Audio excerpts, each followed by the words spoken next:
Hello and welcome to the third episode of Sam's Jams with me, Sam, Madison, Archie, Isaac. and today we're going to be looking into and listening to the first studio album released from Oasis, a band which I'm sure most of you will have heard of. I like their drinks. I had to do them, sorry. So this album was released on the 29th of August 1994, and it was recorded twice and given 3 mixes and masters before they got this sound, which I think you can all agree with is just the Oasis sound. Mm-hmm. And this album became the fastest selling UK debut album when it was released, overtaken by Arctic Monkeys in 2006, and it has gone 7 times platinum, which is That's mad. quite good. that's a lot. Yeah. Like I can't even count to 7. Like that's more than one hand. It's too much. Oh yeah, it is. Yeah, so, does anyone want to chip in anything? It's pretty good. Yeah, agreed. It's a good album. It is a good album, especially for like a debut album. You always find that some artists and all, you can either get a good debut album or a not so good one, and then people discover their sound as they sort of release albums. But this one I just felt was a really good, strong starting point, and it was just really lovely. Yeah, well, this album, as I said, was recorded twice and mixed 3 times, and the reason for this was with the record label, they were trying to replicate the sound that Oasis had live, because Oasis were like the live band to see in the early 90s. They were who everyone was talking about, and the first 2, I believe you can find them on the internet. They're just like, they just don't sound right, or they didn't sound like how Oasis was meant to sound. You know, and I think that's quite interesting, because like it wasn't like just bashed it out once and it was done. It took 3 attempts, but funnily enough, the second time they recorded it, they just did 3 takes of each song. Oh yeah. So they didn't put too much thought into everything. They just did 3 takes of it to get it like live, and then they got their mate to mix it, and it sounded like it does. And I'd confidently say that it sounds pretty good. Yeah, I think that's what gives them their own edge, if that makes sense, and their own sound. Because like a lot of artists and all of that, like sort of they design their songs to be recorded. That's how they're sort of like written as.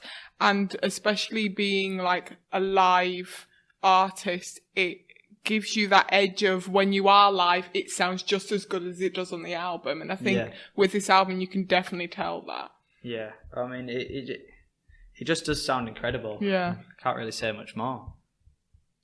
That's going to be a problem for this, hour and a half podcast if you can't say much more. Hour and a half might be pushing it, Archie, I'm not sure. So, are we ready to move on to the first track of the day? Go for it. We better if we don't want it to be an hour and a half. So, first song on this album, Rock and Roll Star.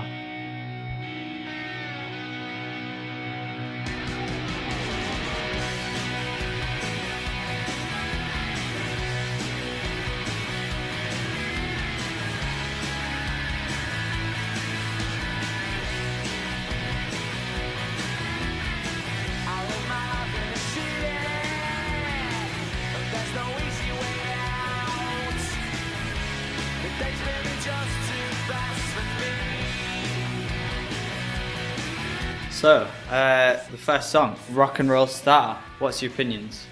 The lyrics really like sort of juxtapose the actual sound of the song, which is really nice. You know what I mean? Like it's completely different. Like he's talking about being trapped whilst at the same time making this really incredible surreal sound.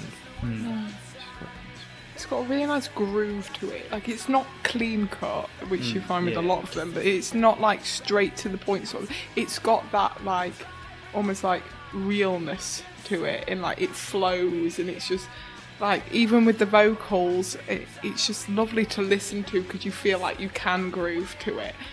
If that makes sense. Yeah. Well, Liam Gallagher has the very distinctive vocals, especially on the early Oasis stuff, and even now with his newer stuff.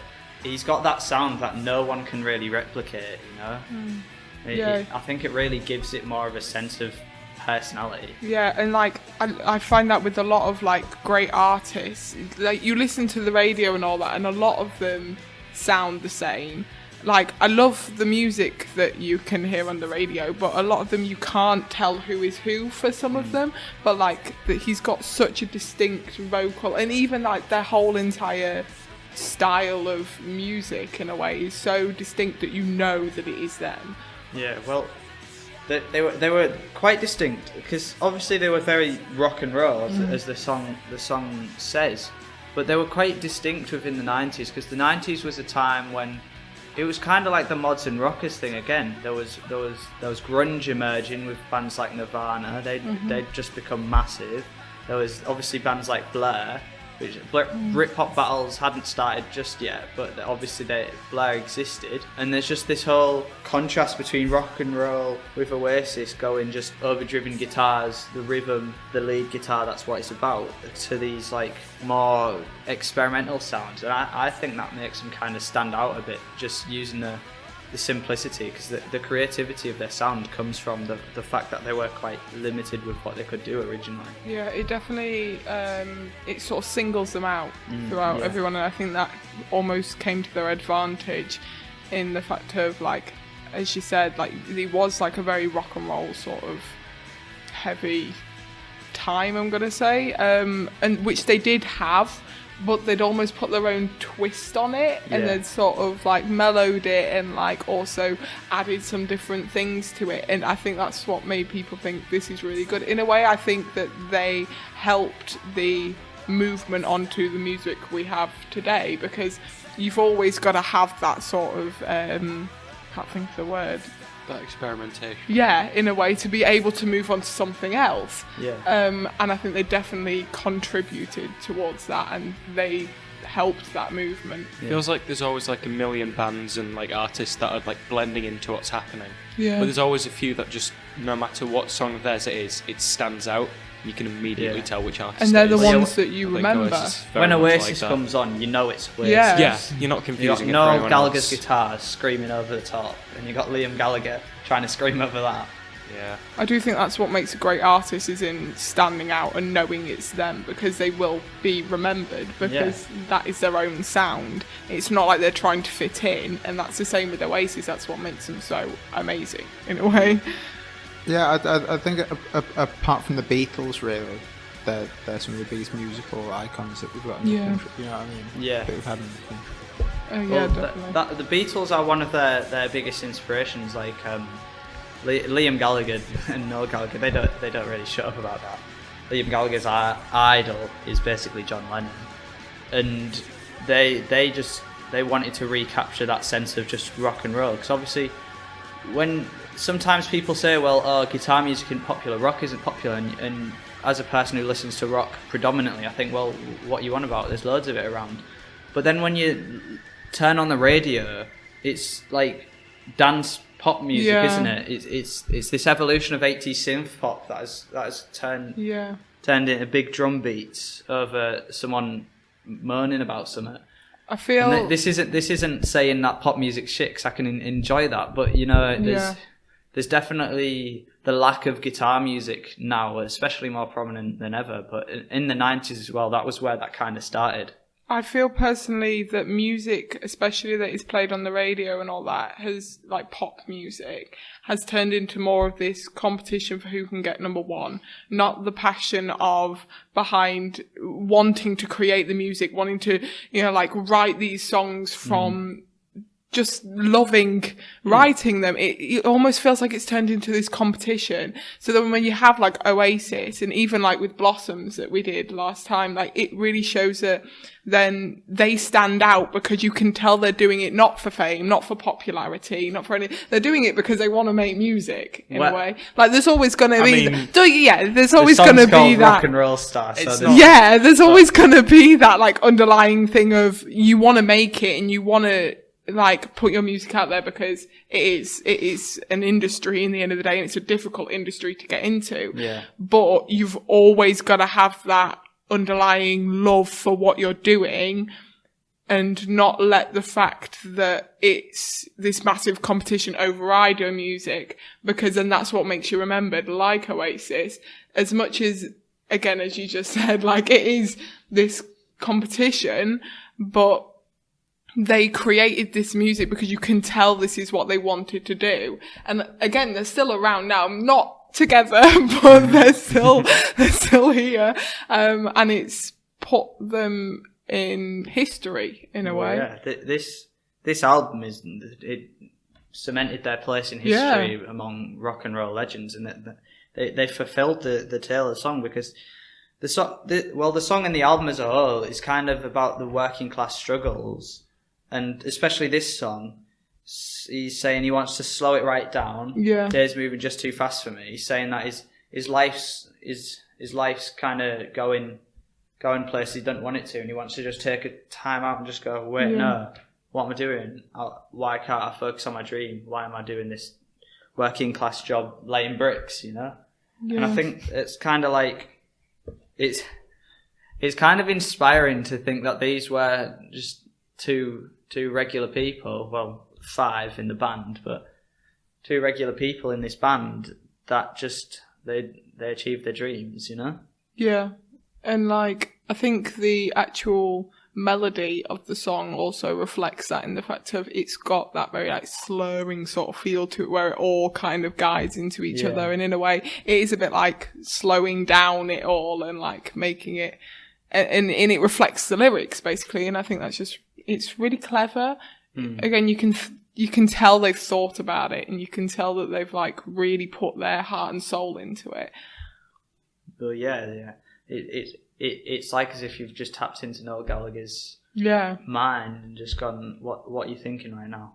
Yeah. I feel like it's weird because it's almost like it's shitting on like new music, but now it feels like the lyrics and songs and the way they are, it's not really to put anything across. There's no real meaning to any of it. It feels like it's just, this is a catchy line that we can throw in there. This will get it stuck in people's minds. Yeah. And then it's just trying to make it memorable, but not trying to make it really good. Yeah, I agree with you. I think that could be kind of the hidden meaning in the song, saying that like he wants to be a rock and roll star, but he's trying to put across all these points about his life, and through the song and the album as a whole, really. And I think he's done it quite well. It kind of adds a sense of irony to the song, because he's saying, well, I want to be a rock and roll star, but he wants to put across this message as well. It's an iconic song, really. Yeah. When you think about Oasis, this is, when you properly listen to them, this is probably up there in the best songs that they've got in their arsenal. Yeah, I didn't feel like when I was listening to the album, I didn't feel like I had to make myself, like listen to it. It didn't feel like, oh well, it'll like progress and get better throughout the whole album was brilliant, but it had such a strong start that I was like, I want to listen to this. And I wanted to carry on with the other songs. Yeah, well, there's a little bit more meaning to the song, really. Like, in the bridge, he's saying like, "Now you're all in my hands tonight," and then he goes into the solo. And I think that means kind of that's what happens when they made it. They've made it, and now all these celebrities who were putting them down, they've made them working class. They're all underneath them now because they've become these rock and roll giants. Because like in the first 3 years of Oasis, no band has ever had the same uprise since then, really, apart from like massive ones like Arctic Monkeys. And the only ones I could really say before that was probably like bands like the Beatles. Yeah. And so it's just, it's kind of flipping the song around and saying, look where we are. Yeah, I love how regular they are, if that makes sense. Like even when you see them in interviews and things like that, they're just normal people. And like, obviously, I understand. Liam Gallagher's Liam Gallagher. Yeah, not really normal people. Yeah, okay, yeah. But they're more relatable than I think a lot of music artists can be. It doesn't feel like they're just making music. It doesn't feel like they're trying to be people they're not. Yes. When he talks about going to a pub and having 50 pints, it sounds like a very much what's the word? Like a heightened version of what people think they are. You know what I mean? What a lot of people will associate themselves with or identify with. Yeah, well, that was Rock and Roll Star, the first song on the album. Now we'll move on to track 2, Shaker Maker.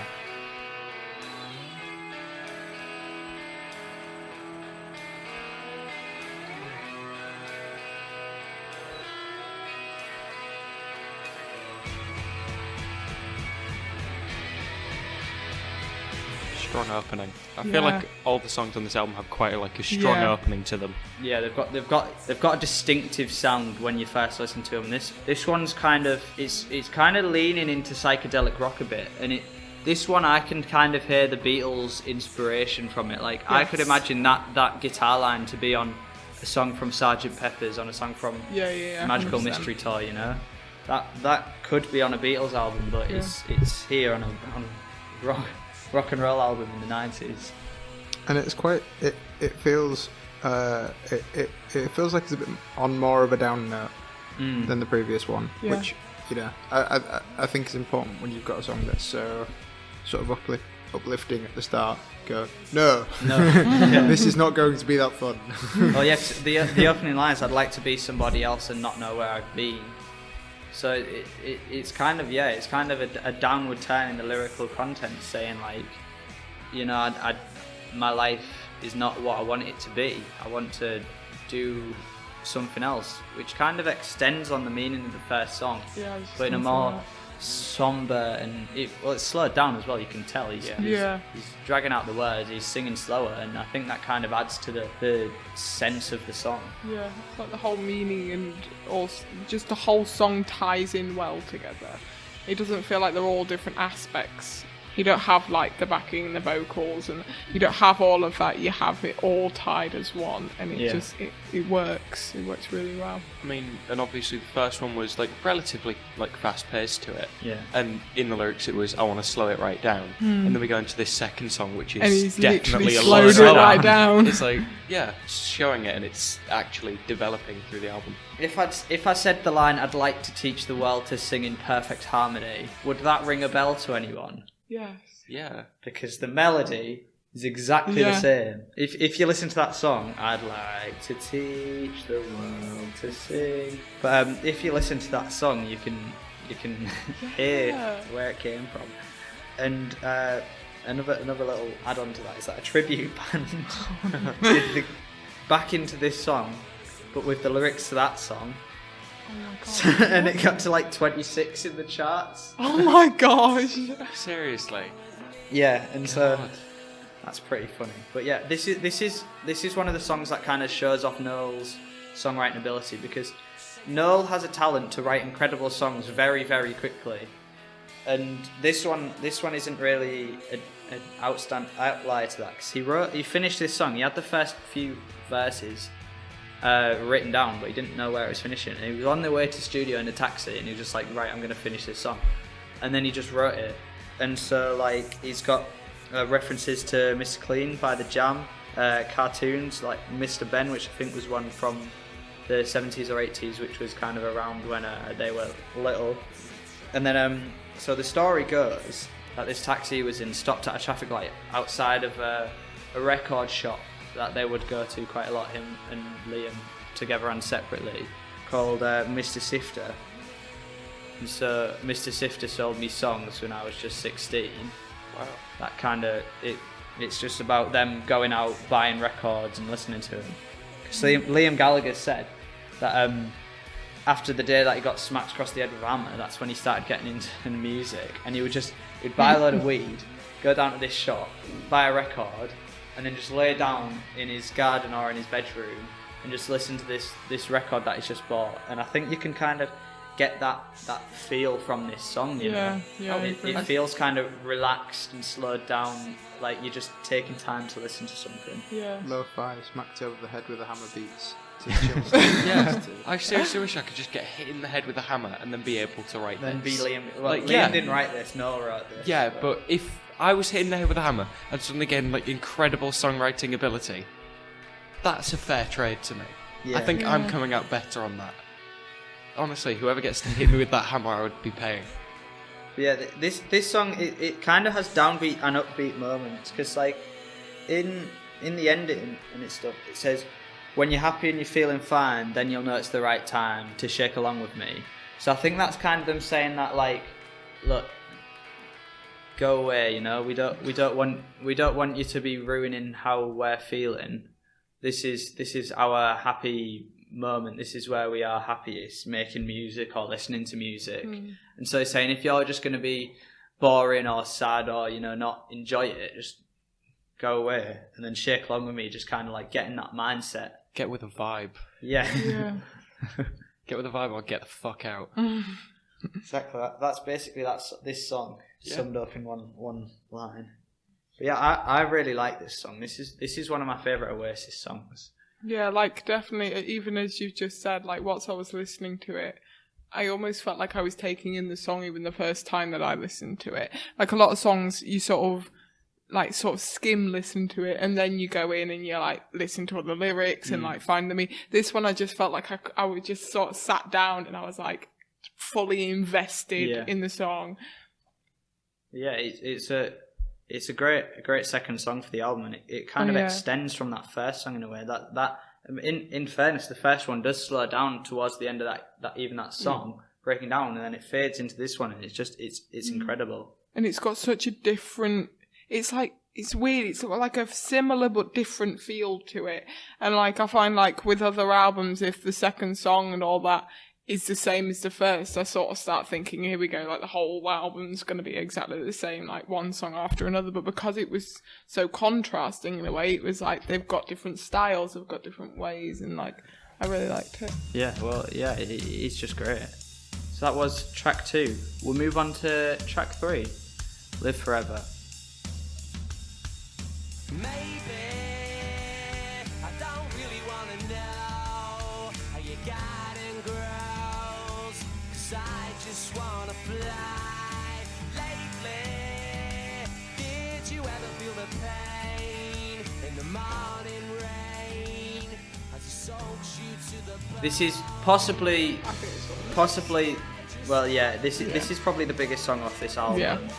I'd say the only other Oasis song that kind of got more famous than this song was Wonderwall, the second album. But Wonderwall became a joke. Yeah, it did. Sometimes Still I a forget brilliant that's an actual song. Oasis song. Yeah. But yeah, Live Forever, it's just a classic. Yeah, it Yeah, is. 100%. Beautiful. Cannot argue with that. I anywhere. love this song. Lordly bits of music. Yeah, I was talking about this with my friend. She said, well, we were talking about different Oasis songs and how sometimes you just really want to listen to them. But I was saying that you've got to be in the mindset to listen to them, because Live Forever is an incredible song, and it just brings this experience with it. Like, I could just sit down and listen to this song, close my eyes, and shut off for 5 minutes just in this musical experience that it is. Yeah, in a way, like that's what I had with the second one, like the last one, when you said it. It was almost like, even with all of them, it's like you almost feel like when you put the album on, you have to sit there and just appreciate it, because like in general, it almost like takes over you. It's like weird. It sounds weird. But when you do genuinely listen to it, it's like it almost like engulfs you. If that makes sense. It feel like everything else can wait. And this Yeah, is the thing you just want need to sit and experience listen. now. Yeah. That's all you want to do. Yeah. Yeah, this song, it sounds incredible, and I think the lyrics are incredible as well. And the story goes, this is one of the earliest Oasis songs written when they first formed the full band with Liam and Noel in it. Because originally it was just Liam's band, and then Noel joined, and obviously there's different accounts on how that happened, but Noel joined, and he came to the band one time and said, look, I've got this song, I want to play it for you, and then he played that, and I think it was Bonehead, the guitarist, said, who wrote that then? And he was like, I did, and he was like, what? Because like, if someone just came to you and played that song, you would be like, how did you do that? Yeah. It's amazing, because songwriting is so difficult. But like, if you've got it, you've got it. Yeah, and Noel Gallagher's and definitely they've got it. definitely got it. Yeah, and it's just this is one of the songs that I think perfectly goes with Liam's vocals, Yes. and even Noel's vocals in the chorus. Yeah, with the Live 100%. Forever harmony. And I think it is just a beautiful song in how it sounds and the lyrical content as well. Because like, I think this kind of extends from this theme of the working class life and wanting to escape. But I think it's also just a song about Noel singing to his brother, because like, you and I were going to live forever in the chorus. That to me seems like an outstretched hand to him, you know, saying look, we'll always be brothers, you know, because like they argue and obviously they don't really talk much anymore, but like I think this song is quite powerful. Yeah. And the Live Forever could be like their ambitions to make this the biggest thing and live in history and be remembered. Yeah. Like having a legacy that goes on forever as being one of those really great bands. Yeah, because I think they knew. Well, just if you write things like that, you must know that you've got it, and you must think this is gonna go somewhere. Like I don't get it when people like say, oh yeah, I just sort of wrote it. I'm like, how did you not know that was gonna be incredible and like a hit? Yeah, it is just incredible the talent Noel has for writing songs, especially on this album. Okay. Oh, sorry. I feel like I cut you off before. I'm sorry. Liam still puts Live Forever on his Pretty Green stuff. Yeah, he's got that Parker jacket, doesn't he? That on the it's not shoelaces, but you know the drawstring on the hood. It says "Live Forever" on the little aglet bits. Phineas and Ferb reference. But this is Liam's favourite Oasis song, and he still frequently play. I think he does this at like most of his gigs. Well, not gigs recently, 'cause might not be happening. But Sam, were you saying that we need to do a Phineas and Ferb Sam's Jams? At this point in time, we've lost Liam Gallagher to the coronavirus. Yeah, so this is Sad like times. Liam's favourite song, and I can understand why, because I think this song is him kind of holding on to the bond he had with Noel. Because as much as they argue, they're still brothers, and I think there's still that feeling there. If they want to be mates again, and I think Liam definitely wants to reform Oasis. Yeah. He's don't shut up about it on Twitter. But yeah, I think this song is an outreach to each other, just saying, look, we're brothers. We're here for each other. Yeah, because you're always going to fight. You're always going to fight with your loved ones, but in the end of the day, you've always got that love for them. They're still your loved ones. Yeah, It's like, you're there like, I hate you, but at the same time, I kind of love you. You there's a know? difference in opinion or like a big fallout where you just don't speak to each other, but there's always that kind of thing where you still love them. Yeah. Like, they're still. You It's still almost care like about them. it's like a funny argument in a way. It's like, yeah, we're still having a go at each other. Do you know what I mean? Like, Yeah. it's got that light-heartedness to it, but at the same time, it could probably end up brutal. Yeah. Well, maybe. Well, it's, Probably end up brutal. the song as well, it continues the same theme that's been seen throughout the album about their working class life and what they want to achieve, saying, like in the chorus, maybe I just want to fly, I want to live, I don't want to die. So that's saying, look, I want to do big things. I don't want to just keep building houses, doing whatever. I want to be this icon of rock and roll. And I think that makes the song more powerful, because like they have done that and they still do it, because like this song means so much to them. Great song, and I feel like at least three of us here couldn't resist singing along to the beginning. It was, you know it so well, and you just kind of, you get into it very It takes, easily, yeah. and just, you just start. Yeah, it's one of them songs where like you literally hear the beginning and you're That like, I whistle. love this song. Yeah, and you're like, I'm ready. Do you know Noel does bass and lead? On this song? Yeah, I think he plays bass on the whole album. Oh, maybe. It's kind of groovy. Sam, learn did you not something learn every this in all day. your intensive research? But if not, apologies to the bass player.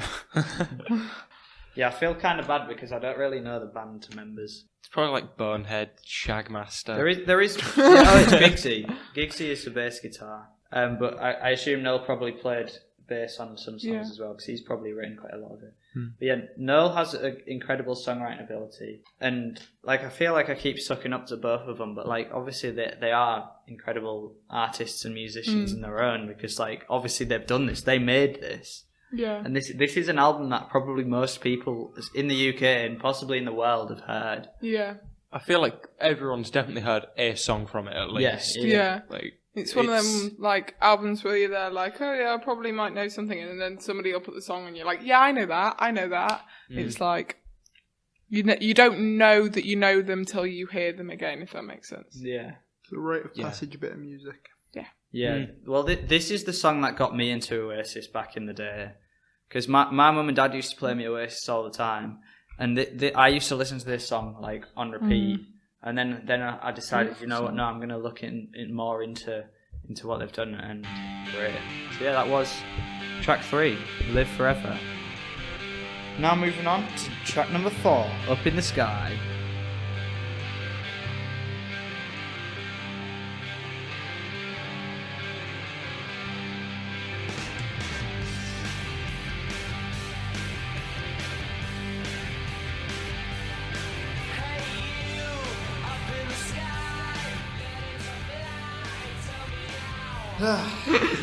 So, track number 4, Up in the Sky.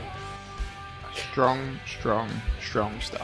I feel like when I was listening to it, I could just imagine it alongside like Top Gun or something. Like it feels like it would just go well with like It's that high opening, octane that opening kind of stuff. guitar riff. That Yeah. it kind of pumps you up. Like I started just instinctively stamping my Yeah. foot on the floor, nodding my head, because that it gets you excited for the song. You get pumped. Yeah. I also, like, it always throws me off when listening to this because, like, I expect, like, I'm going to say, like, the rest of the instrumental to come in sooner than it does. Yeah, and it always throws me off. And I'm just like, I go, It builds no. you up and it Yeah. builds that anticipation. Yeah. But it just holds it You're to so a ready for it really to good happen. point because it just carries it on that little bit longer and then it's like, now we're going to Yeah. bring it in. Doesn't make it annoying, but makes it more satisfying when it does happen. Yes, yeah.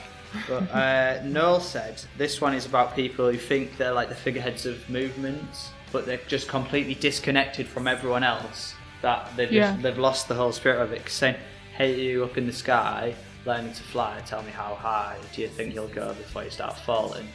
So that's they're up in the sky. They're completely away from the world.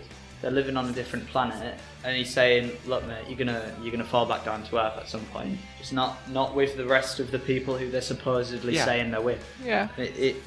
I think that this song can be applied at any point in time, really, because like obviously it was probably written about certain people within the 90s and things that were happening then. Yeah, But I'd probably say a very specific relevance there. I'd say like now, especially with this whole, obviously this is a very topical thing, but Yeah. with this whole coronavirus thing, we were saying earlier about how like celebrities are saying, "Oh, just self-isolate, do all these things." Yeah. But these mega rich celebrities, obviously that's easy for them. They're living in these huge mansions where they don't have to see normal, Yeah, where they've got everything regular they could people. possibly need right Yeah. there. Yeah, whereas like people have to stay in their works to survive and make these incomes. Yeah. And which was the celebrity that said it's basically natural selection? Because I feel like that's quite a... Yeah, Yeah, I that think feels- I think this song can just be applied to any time, any place that someone's feeling oppressed or someone's feeling put down by the people in society that are above them and kind of pretending like they're not. Yeah, feel pretending like- they're much better than all the people, but trying to like direct everyone Yeah. when Yeah. what they have no clue what anything's like for everyone else. Yeah, I feel like this reflected them as people as well very early on, as in like they were there like we're not going to get so caught up in all of this and we're still going to be grounded because like it's almost like they could see what was happening with us and they were like, we don't want that to happen to us. Yeah. Well, yeah, I think a lot of the lines can relate to that in the song. Like, "You want to be me," well, that couldn't be. Yeah. That's saying, well, these celebrities or these people high up in society are saying, are like pretending like they're working class people, like Yeah. they're these normal everyday people. Yeah. When actually they're so far detached from society that Yeah. they can't. It's not possible for them to relate to them. The Yeah, same it's way. like, oh, we're going through it too, and it's like, yeah, but you're going through it on a different spectrum and a different like area in a way, so you can't relate with someone when you may both be going through the same thing, but you're going through it in different ways. Yeah. If that makes sense. And like another line, "You need assistance with the things that you have never ever seen."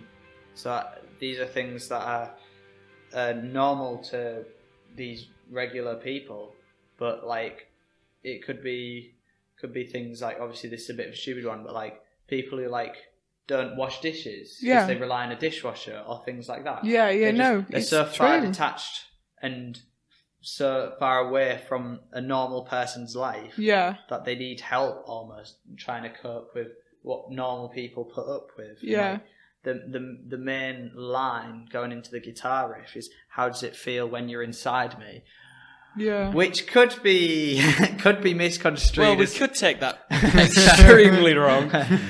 What pad users right now are But yeah, I think that line isn't about what I'm assuming the listeners have taken their minds there. But I'm I mean, assuming after you this. directed them right to it. Yeah. Well, This it could line- be misconstrued, but that's your fault. This line is probably about them saying, "Well, how would it feel for you to be in my position, Yeah, in Yeah. my shoes?" You know, Yeah, and it's like there's programs and all that out there of like putting people with, I'm going to say, privileges and all that in other people's shoes, and they don't know what to do with themselves. And I find them really interesting, not because they're just really nice, like fun to watch, but also it's nice to see the way that others react in different situations, and how something that's so normal to like me and you and all that can be completely alienated to someone else, and like it's so different to them. And I feel like everyone needs to have that sense of like grounding, if that makes sense, in their life, to be able to appreciate everything else that they've got. Yeah. And like, especially celebrities, when they're born into it, I understand that's not their fault. You can't blame them for that, but I feel like they also need to have that sense of reality that people are living in different ways to them. They need to respect and understand that. Yeah, and I think it just ties back to that original emotion of the album, saying, look, we're just regular working class people, trying to do what we enjoy, and they're kind of bringing criticisms of those who've done it before and done it badly, or done it the wrong way, in a sense. And I think it's quite a powerful song. Yeah, they're relatable, but in a good way. Yeah. Yeah. So that was Up in the Sky. So moving on to track 5, Columbia.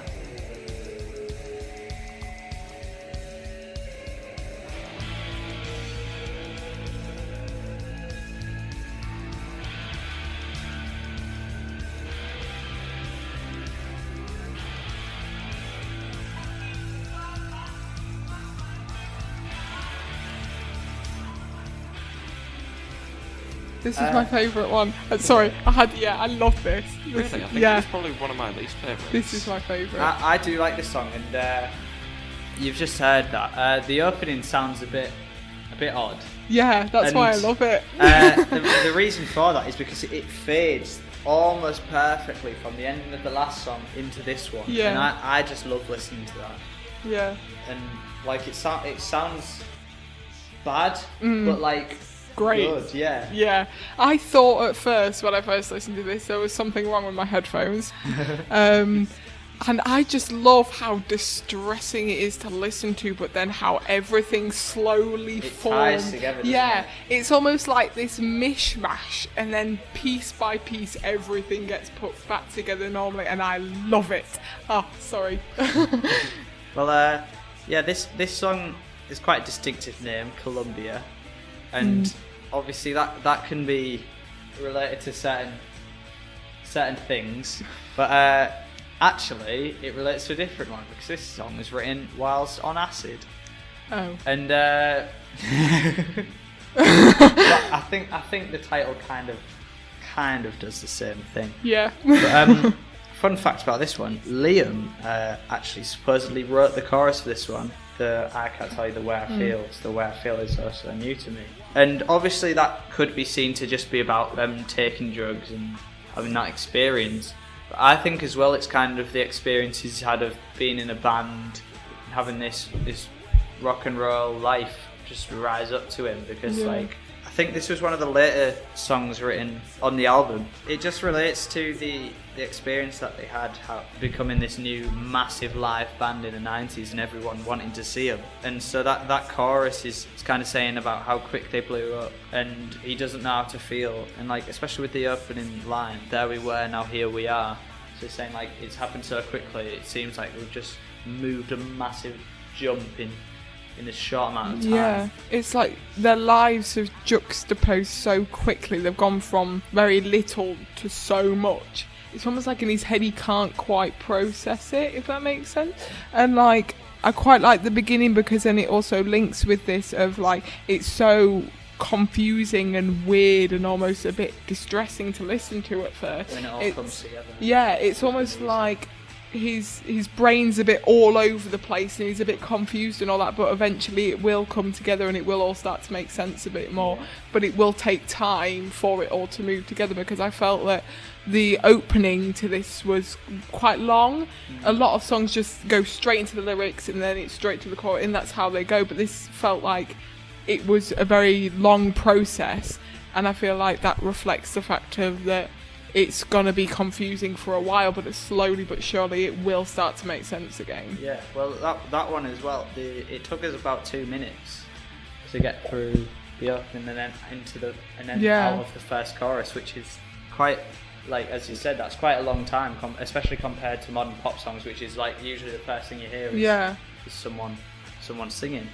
And so I think I'd never thought about it like that, but I really like that kind of analogy, because it's like it all comes together with this music beginning, and that could kind of link to how the fact that Liam's life, he didn't really know where he was going, and until someone comes and whacks him on the head, and he gets all this musical ideas, and he comes to the band with it. Yeah, because in the beginning, every instrument kind of starts to make sense on its own. So like the drums start like creating this rhythm, then you have like the bass and the guitar, and then eventually you have the lyrics, and when you put them all together, it creates this. It even creates music in a way, and I think that kind of reflects their band as well. By piece, they come together and they've created this. Well, they've created Oasis. Yeah, it's quite a weird one to listen to, but like, love it. It's another one of those just songs to experience, isn't it? Even if you're not particularly interested in the album as a whole, I would definitely recommend listening to songs like this one, which kind of give you that emotion. You can kind of put yourself in the place that. You can kind of picture Liam Gallagher laying on his floor in front of you, just thinking of this chorus and what's going on in the song. Yeah, because personally, as I was listening to it, I wanted to sit down and just listen to it, because I wanted to see where it went. Because obviously the beginning's so long, I just was there like, this is a bit odd, it's a bit different, and like, I wanted to sit there and just be like, where's this going to go? Where are they going to take it? Is it going to carry on being a bit weird throughout the song, or is it going to slowly form again? And it makes the song interesting. And that's personally why it's one of my favourites. It made me actually think about it more and appreciate it a lot more. I don't know if I'm just uncultured or if this is like an actual problem, but that was kind of what made me not like it as much as a lot of the other songs.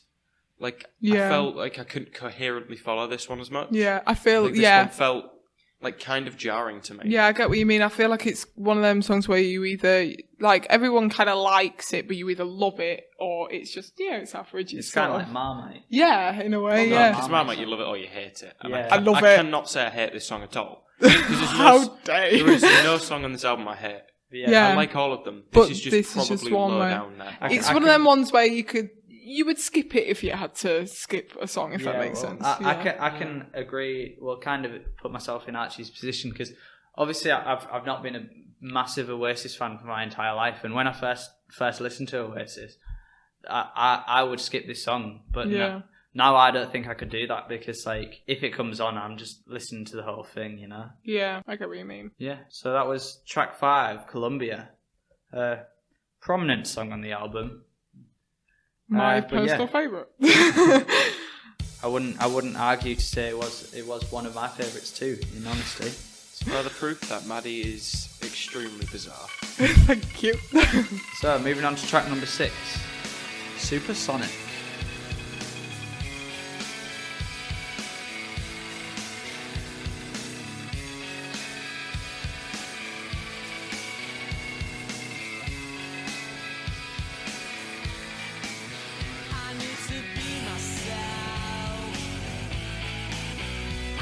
Class bit of music.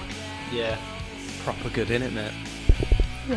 This one's like another massive Oasis tune, you know. This is one of the Oasis songs when you think of Oasis songs. Yeah. And something that may shock you is that this song was written and recorded in one day. Really? Yeah. Legend. They needed a song for the album, and Noah was like, "All right, I'll write a song," and they just bashed out this. That's incredible. And I think it just again shows the powerhouse that was Oasis. You know, just being able to create this in one day. I don't think I could create something this good in like a year. Never mind just a day, because like we need another song. Let's just make something.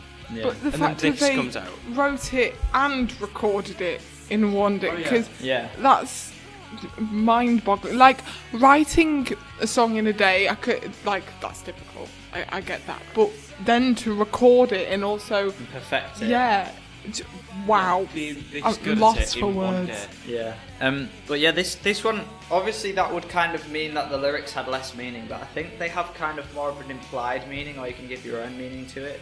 Because what I've got written down here, I've written that Supersonic is less of a feeling and more of a, she's got coronavirus. So it's less of a feeling and more of a mindset, being supersonic. And so that it's the mindset that these young lads were in, that have come from this poverty, this place where they're in a small house with their entire family, to being millionaires in months. I think the Supersonic is kind of like, that's how they're feeling, and it's kind of about self-confidence as well, saying you need to be yourself, you can't be no one else. But I think it comes with that mindset of being, I'm confident in who I am, I'm feeling good about that. This is me, this is who I am. You know? Yeah, I mean, agree. given that supersonic is like faster than the speed of sound, I mean, what I took that away to mean was they were ahead of the music of the time. Yeah, Ahead of the curve. Yeah, kind of. I took that as in like music is progressing as normal, but they're like ahead and they're moving faster than that. Yeah. But that might just be me making stuff up. No, again. I agree with you. Well, you can give your own meaning to it. 'Cause again, it was written in the A day. Like, don't get me wrong, like, I think because it was written in a day, I think it doesn't have as much meaning, but I think there's still, in some ways, I think there's so much meaning to it because it was written in a day. Well, yeah. Because they felt like, I find sometimes, like, it's like when you're in an argument, when you're angry, you're more likely to say the truth. That's just what I believe. And in a way, I think because they were under pressure to write a song, or they were like, oh, we need to write another song, I feel like this is like their rawest form. This is the emotions coming out. Yeah, of it. like Purely. this It's is not been this is edited, it's purely not been them. changed. And I think that's what makes me appreciate the song so much more, is the fact that this is just like a raw outtake of them. It's like they're like a stream directly of their consciousness. Yeah. Yeah. It's like if they could have just taken what was in the brain, put it on a page, did it. That's what we've gotten. Yeah. It's not, like Sam said, it's not gone through those like stages of editing. Yeah, so It's not like, like, hey, here's the first version, here's the second. Yeah. And then over like a series of months, like refining that. Yeah. It's it's here's like a one raw, day. authentic It's still feeling feeling. supersonic, not feeling. Yeah, pretty good. Yeah. Yeah, I feel supersonic, I'm but feeling not every kind of day. decent. Yeah. But yeah, I think it's kind of one of the purest songs on the album, just coming straight from Yeah. the mind. It's just And very like, raw. he kind of and still authentic. acknowledges how nonsense it is, because like no one's going to tell you what I'm on about. You need to find a way for what you want to say. Yeah. So I think it's kind of saying you've got to think for yourself. You've got to be your own person. You've got to think what I'm meaning, and you've got to find a way for what you want to mean. It's not for the About, people like, to decide it for you. Express Yeah. yourself, in a way that you want to. And I think that kind of links in with the music. This is what they were creating. This is how they were expressing their emotions and their feelings at the time. Yeah. And it's just, it's quite special in the fact that it was written and perfected and recorded so quickly. So the chorus gives examples of like what happens when people aren't feeling supersonic and aren't in this mindset. 'Cause he says he lives under a waterfall, no one can see him, no one can ever hear him call, and like he sits in a corner all alone. Yeah. He's saying, well, I'll read the whole thing. My friend said he'd take you home. He sits in the corner all alone. He lives under a waterfall. No one can see him. Nobody can ever hear him call. That's kind of like quite prominent to me. He's saying like he said he's going to take you home, but he's just sat alone doing nothing. He's saying he's going to do these things, but then he's not acting on anything. He's not being himself. He's trying to just like fit in. Yeah. Trying to blend into the scenery and the surroundings. Like saying he lives under the waterfall. He's just blending into what's around him, but no one can see him. No one's ever going to hear him call. Yeah. Saying he's kind of trapped there. He can't escape this not being himself. Yeah, I feel like it's a bit of a metaphor for like how he can see what's on the other side, but like very blurry. But he's so scared to take that jump because he doesn't 100% know what's gonna be there. But like there are people still watching him on the outside of like this waterfall and like being like, like encouraging him in a way. But like I can understand why he would be so scared, because it's a bit like, like mental health and things like that, of like having anxiety. It's almost like this wall that you can move, but you can't. You can't just do it. You can't. Bring Yeah, yourself to it's do like not as easy as just go through it sort of thing. Yeah. And like I think that's what's beautiful about them lyrics. It's. I think the song's just about being yourself. Yeah. It opens with "I need to be myself." You need to be yourself. Stuff like that. Yeah. And it's just. I think it's quite. It sticks out to you. Like obviously, Isaac can probably agree with me, and you two could probably agree with me. If you didn't listen to many Oasis songs, this is probably one of the Oasis songs you've heard before. Yeah. Because I think it just can. A lot of people can relate to the feeling supersonic, whatever that means. You know. So that was track 6, Supersonic. So should we move on? If you insist, Mr. Host Person. So track number I 7. called him a horse then. Sorry.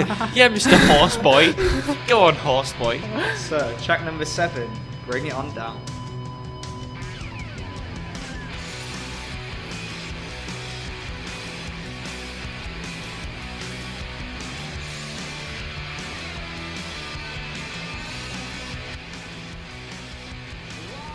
So this song was kind of the major birth of Oasis, because this song was why they wanted to capture the live sound, because they would open their original sets with that song, and I think listening to that opening, you could imagine being stood in that dark room and then you just hearing that guitar just screeching.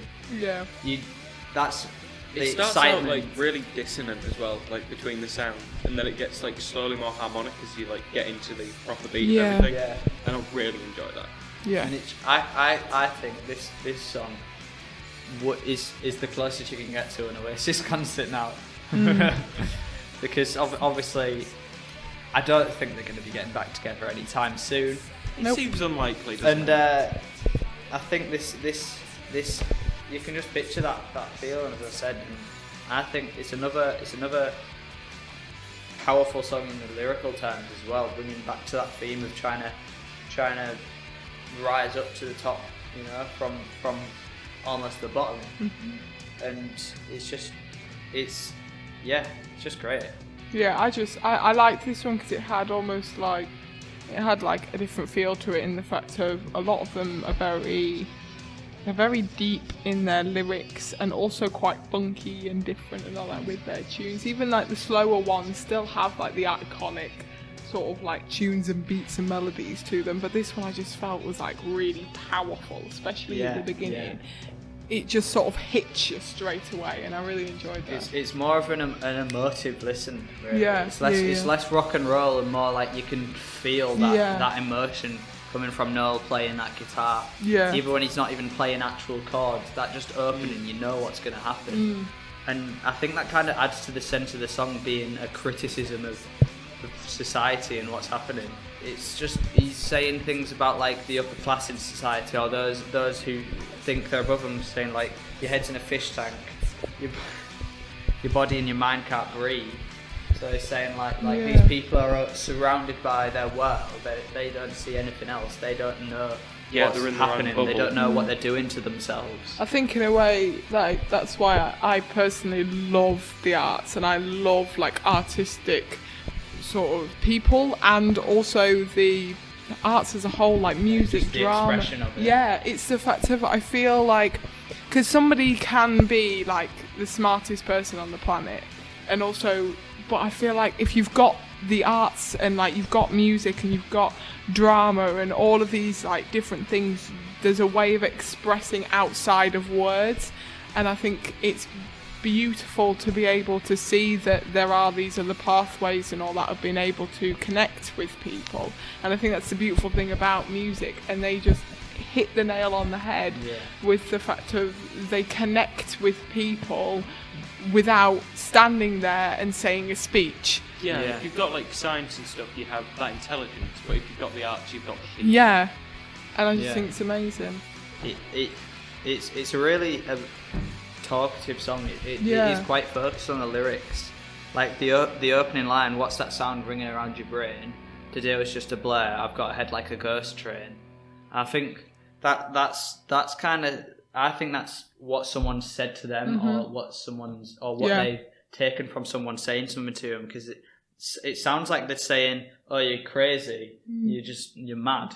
Why is that going around your brain?" Yeah. Because they were just two builders in Manchester, and they wanted to become these rock and roll stars, like the first song. Yeah, And I think that was like a criticism of people trying to put them down. Yeah, and even because especially when you do have like an artistic mind and things like that, you do feel in society very trapped, because society is expecting you to be this thing that's just like, wake up, go to work, go to bed, wake up, go. It's like a very like, what's the word?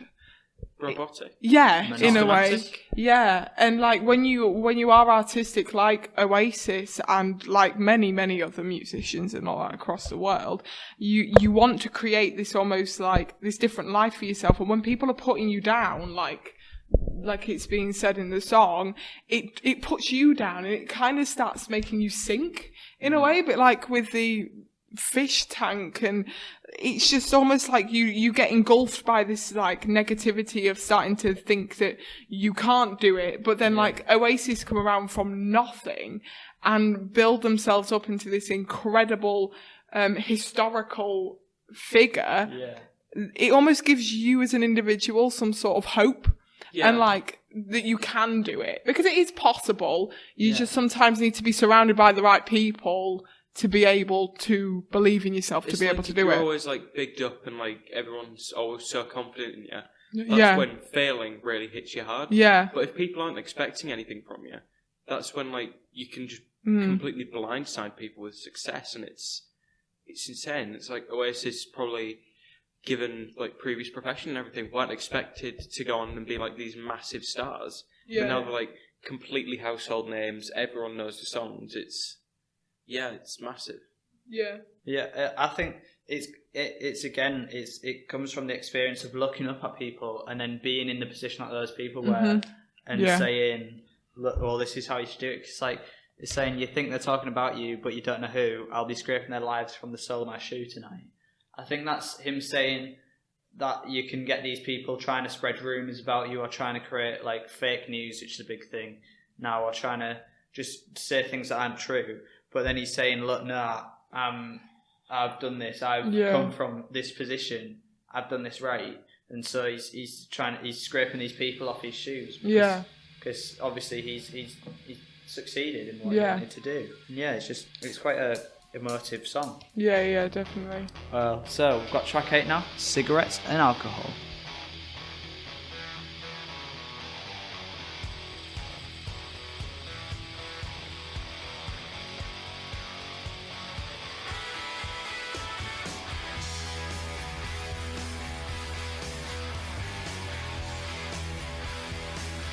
This is personally one of my favourites.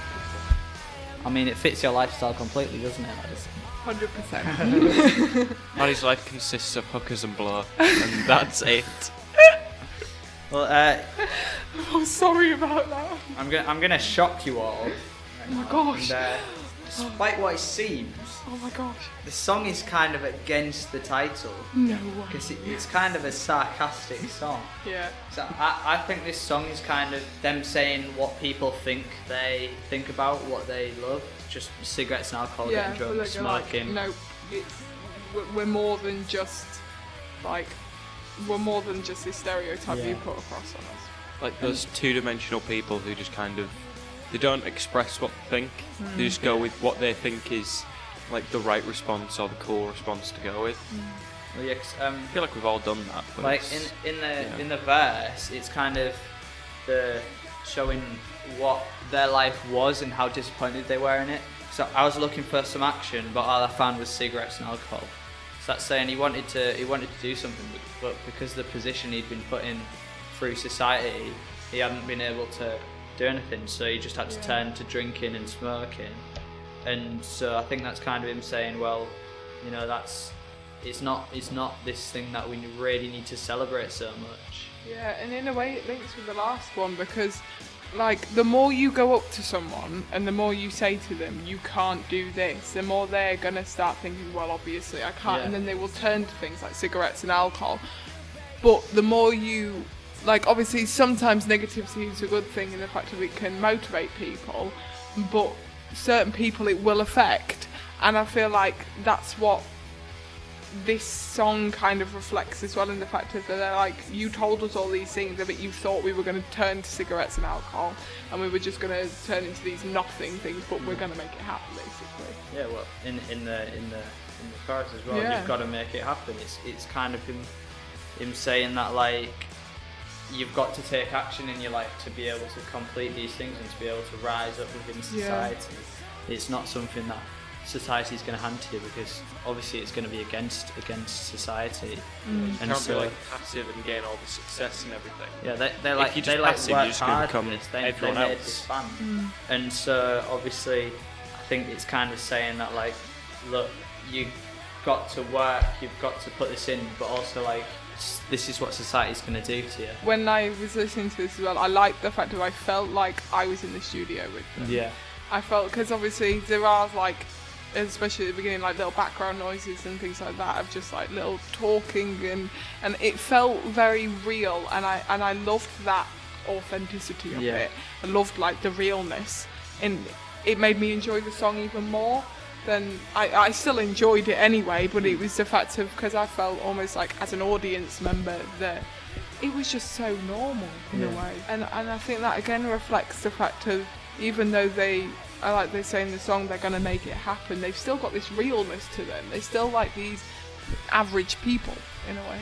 Yeah, and I think in the outro as well, it's saying you've got to make it, you've got to fake it. Yeah. So I think it's kind of that fake it till you make it mindset, because like that's what they were doing with Rock and Roll Star. Tonight I'm a rock and roll star. Yeah. Obviously they weren't massive at that point when they wrote that song, but they were saying, look, we're going to do this. We're going to become these giants. And I think it's kind of giving out this advice of saying, look, you got to work like you're going to become whatever you want to be. So I've put to make aside it happen. like these things that are like easy and go for what is like good. Yeah. Go for what you actually want, and it might be hard, but you've got to like actually work for it. Yeah, 'cause Yeah. in the second verse, it goes from "but all I found" to "all I need." So it's kind of saying that, like, the longer it goes on, you seem to like depend on these things that they know are just holding them back. Because obviously, spending all this money on alcohol and cigarettes is going to hold them back from being able to progress and Like invest it into what they need to. yeah, Not like just money, but like the time you're going to yeah, be just spending. the time. Because if you get absolutely smashed, you're not going to be productive at all. Yeah, Like you need to work towards your goals. it's setting yourself back. Yeah. And I think that's kind of him saying, like, this is what society puts these people in this position. They feel like this is all they have. This is what they need to do. Yeah. And yeah, it's a weird one, contrasting with the title and what originally you would think of the song. But yeah, I really like this one. It's got a powerful riff as well, which was, in fairness, taken from a band called T-Rex, I believe.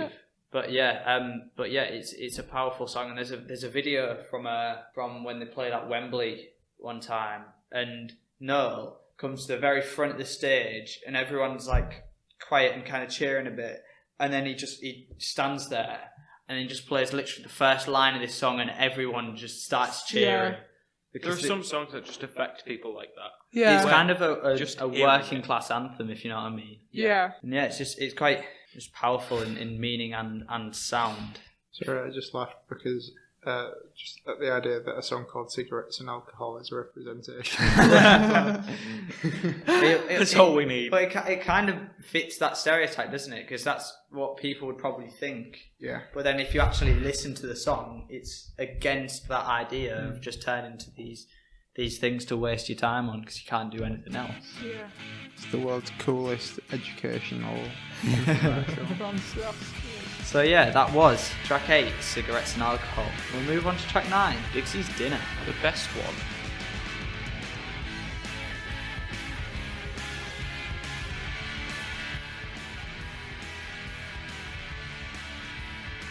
By far the best song on the album. So what do you think about it? Why would you say that? I Is it the lasagna? I mean, it's mostly the lasagna, but it just feels I can follow it and I can understand it and I can process it like in just listening to it. And I'm doing it like this is one of those songs where if you've got a Spotify playlist and you've got it on shuffle and there's loads you skip past because you're not in the mood. Every time this has come on, I've not been able to skip it. It's just got that like draw to me. Yeah. It just draws me in every time. Well, it's an upbeat one, definitely. It's written about Noel's friend Peter, and Who could have guessed? possibly co-written by Garfield. I I was mean, just thinking, this really establishes Noel Gallagher as the Garfield of music. What a title that to be is. fair, the Garfield of music is a title everyone should be fighting for. Yeah. But so this song it kind of just takes you through this like this dream of taking a girl on a date, or not a date, just coming round for tea, having some lasagna, having strawberries and cream, treating her like a queen. Lasagna. And it's definitely a happy song, and I think it's just another one about just dreaming, wanting things to happen, and I think it's kind of, you just It's that like idealist mindset of like thinking if like the world's really good, this is what it would be great if this could happen. yeah. Like they're kind of fantasizing about what you want and like not being afraid to actually get it. Yeah, because Like, yeah. with him saying these could be the best days of our lives, but I don't think we'd be living very wise. I think that's kind of him also saying like we could be doing this, but like this is in our interests to be focusing on other things, to be doing what we need to in our lives. But this is the dream scenario, just coming round for tea, having lasagna, and making his friends jealous. And I think it's just I don't know how, like, specifically how much you could talk about this song, but I think it's quite. You don't need to, because the emotion of the song, all of it is just written out for you, really. Yeah, isn't it's it? conveyed immediately. Yeah, It's kind of one of the most upfront, I'd say. yeah, Like it's very upfront with what it is and what it's like setting across. And I don't know if it's that upfront that makes me like it so much, but it is. It's just, for me, it's the best song on the album. yeah. I can imagine bopping along in Tesco to this. In Tesco. Yeah. Like Tesco while you're running to see if you can get any toilet roll. Before the panic buyers barge you out the way and just steal everything you've got. Looking Yeah. at the range of lasagna. Really far No, away. it's like sometimes I'll be listening to music and then I'll like actually start saying it out loud and all that and bopping along. And I can just imagine doing that with this. It's I a very I did storyline. actually do that song. on the bus one night, and it was not a good feeling. I can I imagine love though it. with this song, I can imagine just like if you close your eyes, being in a car with your mates on a real sunny summer's day, Oh, just yeah. driving along somewhere. Absolute, yes. This is the song that makes me think of that, and Yeah. I think that's kind of the feeling that isn't captured by a lot of songs, especially nowadays. It's just quite a positive feeling. Yeah, I agree. I just like this song. On their way to obtain a lasagna. So if I you're know, I not really going to fancy listen, strawberries now, I'm not going to lie. if you're not going to listen to the full album, definitely listen to this one. 'Cause Yeah. it's worth it. you So know? it's one of them It's- songs where I can like a lot of the songs in the album, like I can say they're sort of lovely, but it doesn't really work. But this one, I felt like it actually like works by saying it's just a lovely song. Like I it also makes me feel just like happy when I it's- listen Yeah. to it. I feel like it's not dependent on the vibe of the rest of the album. Yeah, Like Yeah. this one, you can definitely Kind of just stands go out, into. doesn't it? yeah, Whereas the rest, I feel like there's definitely a much bigger bonus for the rest to listening to all of it. in whole. Yeah, it's but got with its own this one, character. this one can stand on its own very Yeah, Yeah, Yeah. I think we should just end it on that. Actually, saying it can stand on its own very strong. yeah. All Did I up do and good Whi- for once? Did I actually All do Up good? and White Night listeners should take a nibble of Diggsy's dinner. Exactly. Have a slice of that lasagna. Don't Dig forget in. the strawberries. I want the new Sam's Jams catchphrase to be, have a slice of that lasagna. Dig in. So, that was a short one. Track 9, Dixie's Dinner. Moving on to track 10, Slide Away.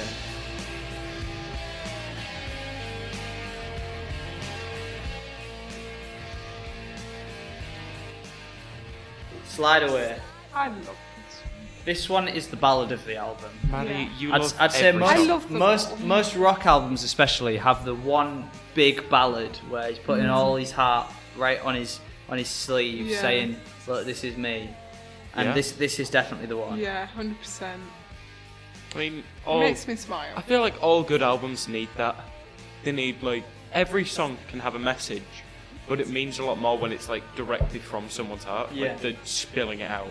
But even like through the emotion of the way he's singing, like if you take away like the lyrics and the backing and all of this, like just the whole emotion, you can really tell that like it's raw and it's coming from somewhere. Noel describes it as a teenage love affair, and I could kind of hear that and feel it through the song. And it's like about it's someone's, well, I'd assume Noel, writing about a girl that's broken up with him and how he's dealing it. So he's saying, "My today fell in from the top. I wonder where you are now."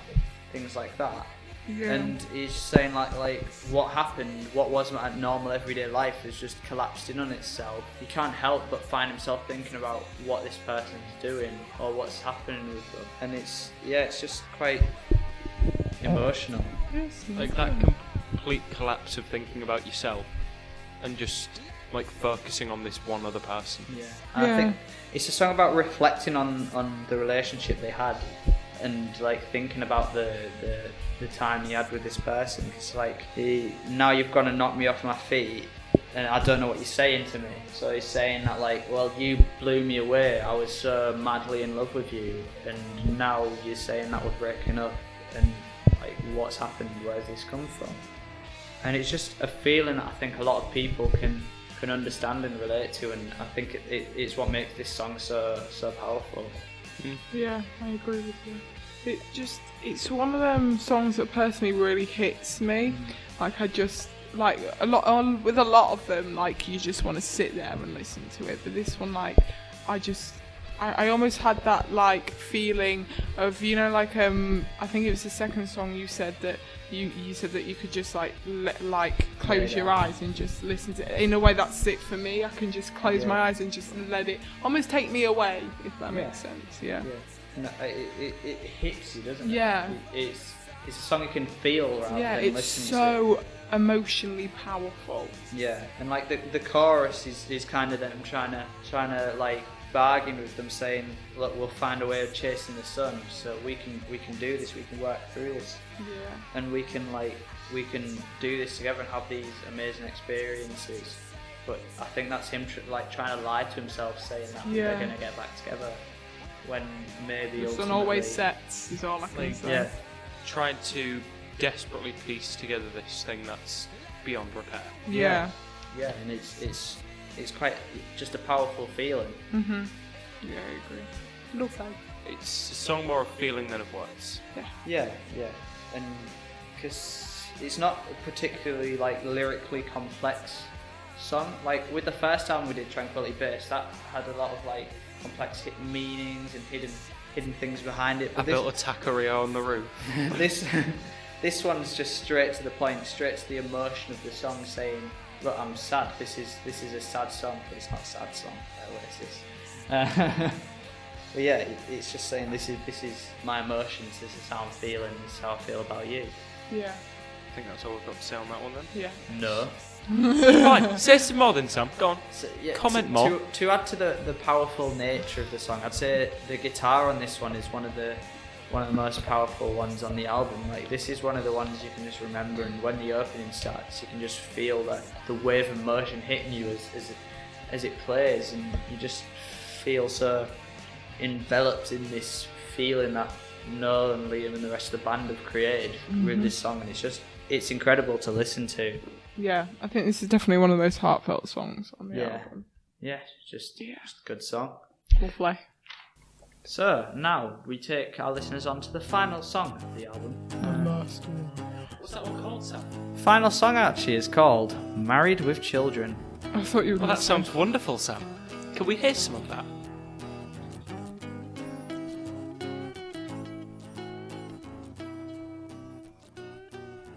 The final song on this album, and it definitely slows it right down at the end. It brings it to a It's a nice halt. closure. Yeah, and it's kind of the same as my Vacant Days on the last Yes.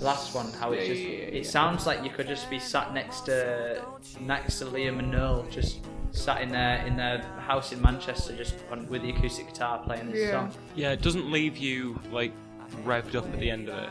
Yeah, Because a kind lot of rock albums rounds are off like the experience. energetic from start to finish. Yeah. No break in that. Yeah. Whereas this has a lot of has like the high ups and energy downs, songs, and then it but then it comes to has the like slow, pauses yeah. in between, and it's nice that it leaves you on one of those like more, I don't want to say somber songs, but it leaves you on one of those more slow beat songs Yeah. where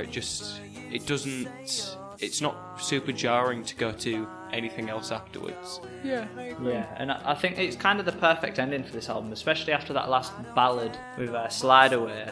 You know, it kind of it picks up from the mood that got and kind of slows it down. It's kind of a funny song in a way, kind of upbeat, but also like just somber. Yeah. And it's Goodbye, quite we're going home. yeah, because like it was written because Noel's girlfriend would complain about him playing and writing songs at night by saying his music's shite, it keeps me up all night.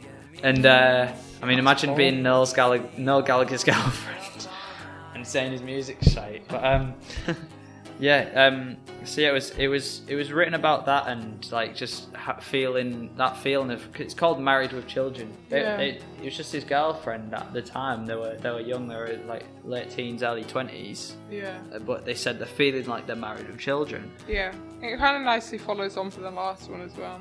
Anyway, Yeah. because like the last one was very like, it's all over, and now it's like, we're getting married. Noel also said that this is just a song about pettiness, which I Yeah. can definitely hear. 'Cause, Yeah. like, that line, his music's shite, it keeps me Yeah. up all night. I That's quite just, like that. It adds some that's a character to comment it. you can imagine anyone saying to their partner after they've just had an argument or something, just saying, Yeah, your music. Well, your music's shite, mate. yeah. How dare you? I thought you And- loved my music. It's a song that lots of people can relate to, because you have these feelings, especially in relationships that have been quite prolonged and you've been in them for a while. Like, I'm sure anyone's parents who are married with children have Absolutely mad. probably related to this song in a way. Like, especially my parents who introduced me to Oasis. My mum makes jokes about it a lot, and it's quite a relatable feeling, Yeah. which kind of is captured on the whole album, as all the songs are like these feelings that everyone can have. It's like designed to be a relatable experience. Yeah, It's not but I designed don't for, think like, it's the designed few. specifically to relate. Yeah, I but think it's just because they had these relatable experiences. Yeah. Yeah, And- you're right. Yeah, and I think it could be also another hidden meaning about how Liam and Noel act towards each other. So even in the early days of the band, they would argue, because obviously they were brothers and they'd known each other for 20 odd years, and they'd argue and squabble and then come back together. And so I think like that, his music's shite, it keeps me up all night. I think that could be kind of a monologue between Noel and Liam talking to each other, saying, "Look, mate, you're rubbish," and then coming back to the band the next day and being in it again. Yeah, Yeah. but like that competition between members of a band can really drive music forward. Yeah, Like, I think it's Fleetwood Mac where there was just everyone hated each constant other. turmoil. Like, they were married at some point and then Cheated on divorced each and they other. stayed together and it was cheating and it was... But from all that turmoil came some, like, really good songs. Like Rumours was written while they all hated each other, wasn't Yeah. it? And that's probably their biggest album. And I think- it's kind of You captured need with that Oasis energy. as well, because Oasis argued all the time, and that's what caused their demise. Because it kind of causes that competitiveness, which makes Yeah. everyone want to be better. Yeah, And that drives everything forward. And in the case of Oasis and everything, and like a lot of these things like Fleetwood Mac and everything, the bands don't stay together. yeah. Like, they break up, and with the whole thing, there's constantly a rumour about, are Oasis going to get back together? Yeah. Well, But it's Liam Gallagher drunk Like- on Twitter, isn't it? probably not.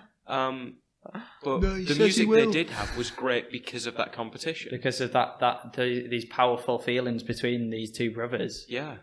And it's just captured in this song, and like with the line, "There's no need for you to say you're sorry." That's kind of showing how the relationship's going to fall back into place the next day. They're going to come back and be in the band again. And Yeah. it's kind of that feeling of they trust each other. They can have these arguments, but they know that they're ultimately brothers. They know that petty shit that they have between them isn't what defines it. Yeah, Like, they're able to move on from it. yeah, and I think it rounds off the album quite wholesomely in a way, because it's not a song about hatred. It's not a song about being angry at people. It's just a song about pettiness and these emotions that everyone shares. We've all been petty at some point. Yeah. And we all know, we've all said things we don't mean. And we know, we wish we could say, like, sorry for them. But a lot of the time it's, people understand. Yeah. Yeah. It's not, I feel like because we're all, in the end of the day, we're all human. So when we're angry, we're going to say things to people, and we're going to say things to each other that we're not quite sure on. But because they're brothers, in a way, it's like they've sort of had these arguments, and they're like, sorry, mate, and that's the end of it. Yeah. It rounds off the album as well, saying there's no need for you to say sorry. Yeah. Just saying. It's a fantastic way to finish everything off. And it's just lovely. It's lovely, yeah. Yeah, like leaves the whole album on forgiveness. Yeah, Like, yeah, a lot of it's, that's a good like, way of putting it. confronting Yeah. people who are like higher up in society and everything, and like issues that need to be brought up. It's kind of saying that, like, look, yeah, we've got all these feelings, but still we've got these. Yeah, we're not just like beings defined by our problems. Yeah, and in a way, personally, I found that, like, because the whole album's very talking about yourself and, like, the way that you feel, especially inside of your head sort of thing, or about yourself. And I think having the end song as this forgiveness song is almost, again, you could say, having it forgiving yourself. Like, there's nothing wrong, in a way, with, like, second-guessing things or doing things differently. And I think sometimes you just need to forgive yourself, if that makes sense. Yeah. So that was track 11, Married with Children. Brilliant. And that, as I said, finishes off Oasis' Definitely Maybe. Yeah. So are there any final comments from you guys? I think the entire album is one really nice experience going from beginning to end, and it does definitely wrap it up quite nicely with that last song. It's just classic. It's an absolute classic album. Historic album. Yeah. Well, yeah, it is historic. It will be remembered for generations. It's brilliant. Yeah, so thank you for listening to this one. It's been another long one. I'd definitely recommend listening to this album if you haven't already. And enjoy your time at home. Be safe. Wash your hands. Yeah, stay safe. As If you you're in were. isolation, remember, people care about you. Stay safe. Thanks for listening. Bye now. Bye, thank you. Goodbye.